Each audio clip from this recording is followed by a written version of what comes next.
Hello there and welcome to the Coffee with Colm, and thank you for joining me. This week I want to pose the question, what's your purpose in life? You might remember I was at Pendulum, New York very recently, and there were lots of world-class speakers on stage, one of whom was Steve Forbes, the editor-in-chief of Forbes magazine.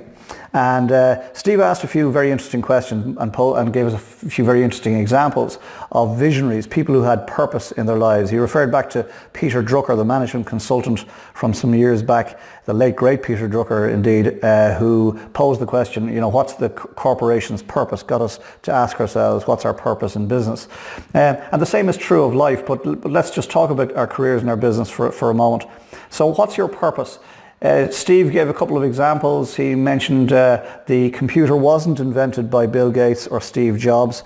Bill Gates and Steve Jobs simply looked at the world in a different way and saw a use for a far-reaching use for the personal computer than the original inventors. And there's an example of some people who took an already existing concept, an already existing item, and turned it into something far more useful and leveraged it beyond what the inventors thought possible. Many of you won't know Ruth Handler, but you'll certainly know her creation. Ruth was intrigued back in the day that all dolls were made, they were replicas of babies, replicas of infants.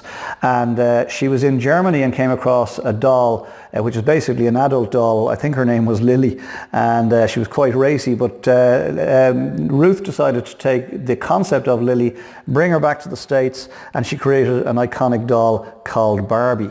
And of course, Barbie went on to sell billions of Barbies worldwide. So that's somebody who's taken an existing idea, looks at it slightly differently, and makes something of it. There's somebody with vision, somebody with purpose. Some of you may have come across the movie Moneyball, starring Brad Pitt, where it features the manager, a fellow called Billy Beane, the manager of the Oakland Athletics baseball team. And Billy simply took an age-old game and used statistics known as sabermetrics, used statistics to put together a team, to cobble together a very inexpensive team, relatively speaking, and stole a march on all of the high-powered teams out there, because he looked at baseball differently, decided to look at the statistics as opposed to looking at the individual players. And of course there was uproar, but basically Billy Beane changed baseball forever, and all of the high-budget baseball teams now use Billy Beane's tactics. They use sabermetrics in terms of their team selection. And then you have Starbucks. Starbucks is a very famous coffee and cafe chain, as you know.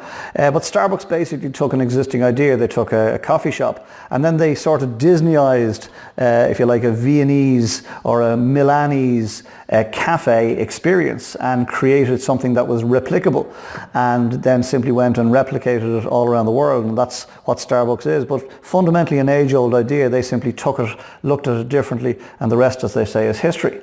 A trucker named McLean back in the 50s, his business was trucking, but he was fed up with the inefficiency of getting his product moved onto ships. So our friend Mr. McLean simply went and patented the first ever container. And of course that revolutionized the entire planet in terms of how stuff is transported. So all those containers that you see on container ships and on the back of trucks, and nowadays they all stem back to a man called McLean, who simply looked at the world in a different way, took something, a problem that was there, something that was being handled in an inefficient way, saw a better way of doing it, and then took steps and did something about it, and as a result changed the world. There's a man with purpose, a man with vision. Not every company, of course, that has vision will in fact survive the test of time, and Steve Forbes gave us a very interesting example, one that we'll probably remember, and that is the failure of Kodak. Kodak was founded in 1888 and it folded in 2012, 124 years later. And why did it fold? Well, Kodak lost sight of its purpose. Kodak, over the 100 plus years, decided it was in the chemical film industry, ignoring the fact that it was in the image creation industry. And of course, when the upstarts came along with their digital technology and their digital images and their digital photographs, Kodak simply didn't adapt, simply didn't evolve their thinking, stuck to what they thought they were in business for, which they weren't. They weren't in the business of chemical film, they were in the business of image creation, but they lost sight of that, and as a result they lost their company. I mentioned Peter Drucker, management consultant and author from back in the day, and Peter Drucker is famous for asking the question, what is your purpose? And that's the question I ask and leave you with today. What is your purpose? I was talking to some people during the week, and it's really interesting to realise how many people out there haven't really got a clear handle on what their purpose is, haven't really got a clear handle on where they'd like to be in 2020, in 2025, in 2030 and so on. And it sort of staggers me a bit, but I get it too. We're all busy. People are busy. They're busy running and racing and trying to put bread on the table. But there's more to life than paying bills and dying. So we've got to figure out what's our purpose. Viktor Frankl, in his wonderful book Man's Search for Meaning, suggests we detect rather than invent our missions in life. We detect rather than invent our missions in life. And we can only detect our missions in life if we find a way of stilling ourselves, if we find a way of taking a step out of the rat race and, getting ourselves centered somewhat to figure out, well, what is it we're all about? What is our purpose? Because if we know what our purpose is, well, then we can take steps towards it. If we don't know what our purpose is, we end up running and racing and basically get nowhere on the hamster wheel of life.